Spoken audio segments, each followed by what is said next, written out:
Welcome to the Rim Break Rodeo. We hope this video helps. In this video, I will show you how to use Notion for recipes. First, let's set up your recipe database. Begin by creating a new page in Notion and choosing the Table Database option. This structure is perfect for organizing your culinary creations. Next, add key properties like name, ingredients, instructions, and category.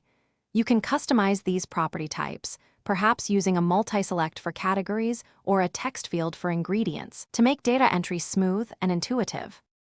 Now that your database is ready, it's time to start populating it with your favorite recipes. Each recipe will be a new item or row in your table.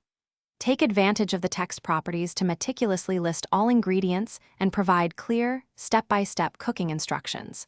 For an even richer experience, you can attach beautiful images of your completed dishes or include links to the original recipe sources. This makes your Notion recipe book both functional and visually appealing.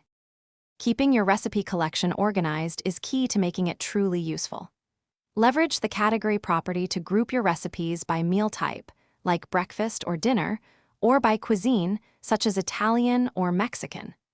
Notion allows you to create various views, including a visually appealing gallery or a structured board, for easy browsing. You can also apply powerful filters to quickly locate recipes based on specific ingredients you have on hand or a desired preparation time, saving you precious minutes. Let's explore some advanced tips to elevate your Notion recipe experience.